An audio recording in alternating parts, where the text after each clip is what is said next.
Ang nakaraan sa tadhana. Nakalaya na nga si Lorna. Totoo pala ang chismis na inaasawa mo ng asawa ko. Wala po, ano, magpapalusot ka lang. Nasaan ang asawa ko? Nasaan ang asawa ko? Fred! Lorna! Pero ang dinatnan niya isang adik na asawa.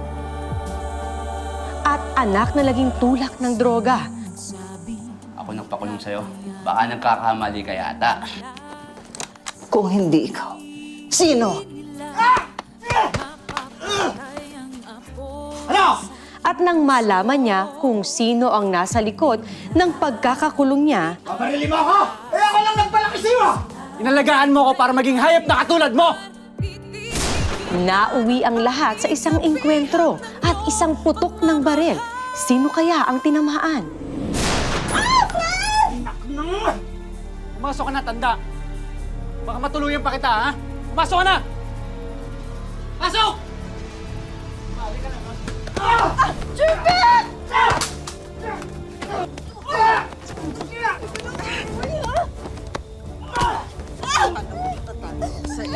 Lalaban na talaga!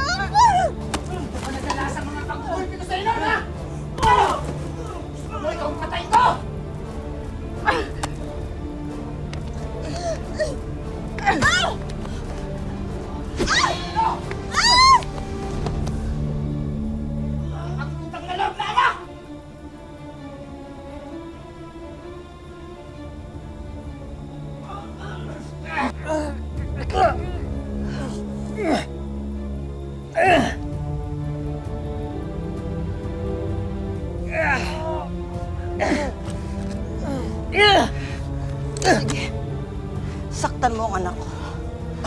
Kung hindi, paputulin ko itong utak mo! Hindi mo magagawa yan. Kilala kita. Oo. Noon, siguro hindi. Pero ngayon, hindi ako magsisisi. Ito sige! Gawin mo! Iputok mo! Para bumalik ka na sa preso. Sanay ka naman na dun, di ba? O ano? Gawin mo! Hinihintay ka na ng mga kasama mo! Miss na miss ka na nila! Walang hiya ka talaga. Bakit mo nagawa sa akin to? Huwag, ma! Mamatay ka na! Wag! Huwag mo siyang pakinggan!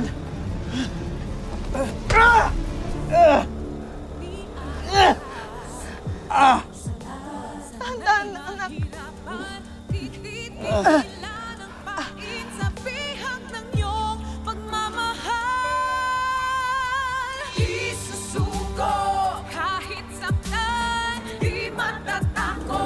Nang makita ni Jervic na nasaktan ang kanyang ina, hindi niya akalaing ang puso niyang tumigas na parang bato ay lalambutin pala at mapapatawad pa ang kanyang ina. Pero ito na nga ba ang bagong simula para sa mag-ina o bagong kalbaryo pa ang naghihintay sa kanila? Diyos ko, anak. Naku, anak. Ang init-init mo. Dali na kaya kita sa ospital. Ang taas ng lagnat mo, oh. Huwag mo. Dito lang sa tabi ko. Huwag mo iiwan mo.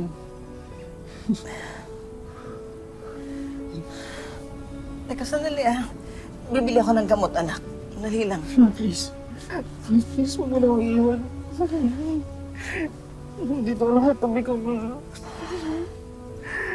Dito lang sa tabi ko.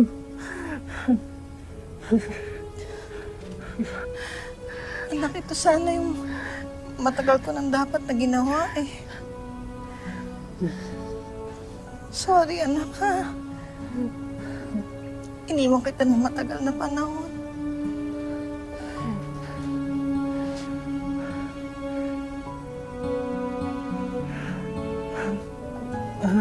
I'm sorry.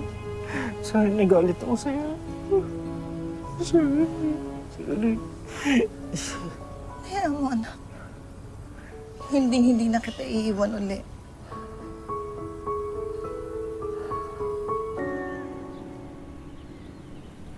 Aray! Aray! Ako na nga! Sakit eh. Alam mo, nautakan na natin minsan yan si Lorna eh. pwede naman mag-part 2, di ba? Ano naman nasa isip mo?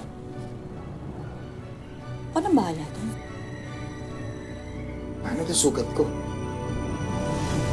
Minsan kasi gumamit ka ng totoong gamot. Hindi yung gusto mo tumataas lang lagi ang tama mo. Ay, takip nito. Bihira ka.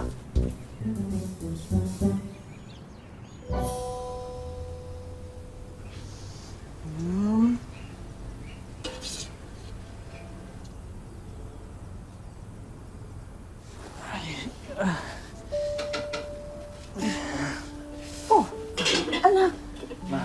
Hindi mo naman sinabi sa akin tatayo ka na. Di sana tinulungan kita. Eh ma, okay lang. Kaya ko naman eh. Tsaka naamoy ko yung niluto mo. Eh, alam ko kasi hindi ba paborito mo ito ng bata ka pa. Hanggang ngayon naman eh. Ma, salamat.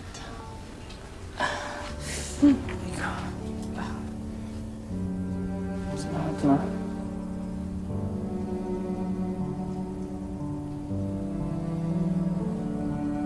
Salamat, ma. Kain na tayo.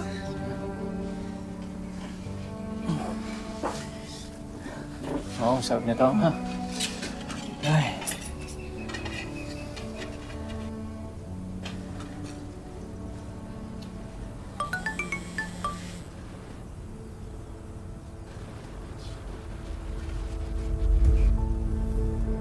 Sino yan, anak?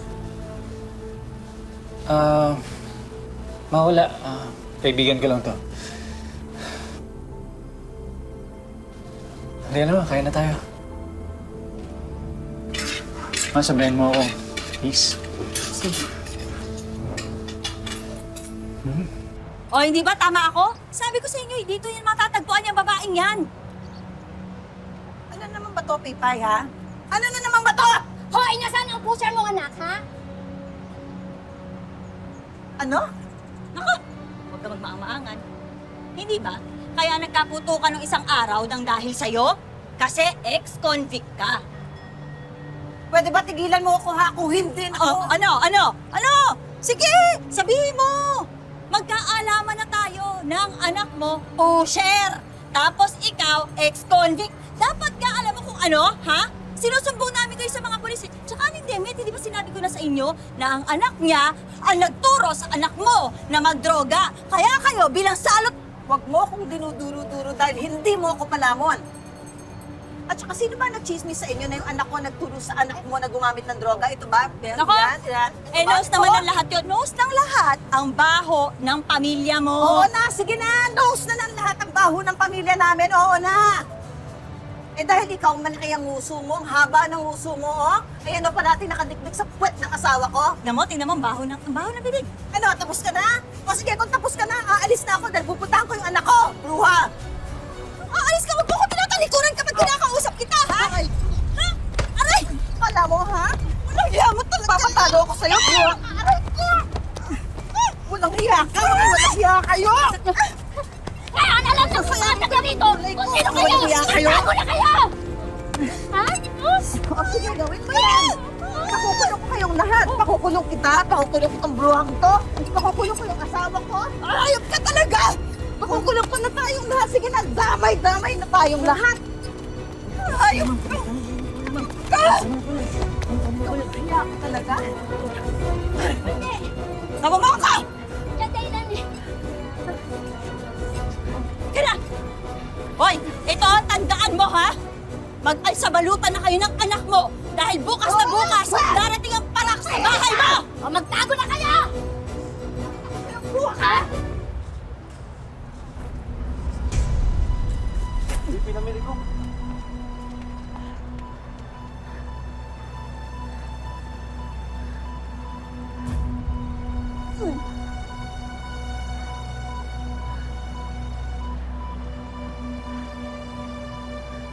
Jervic, anak.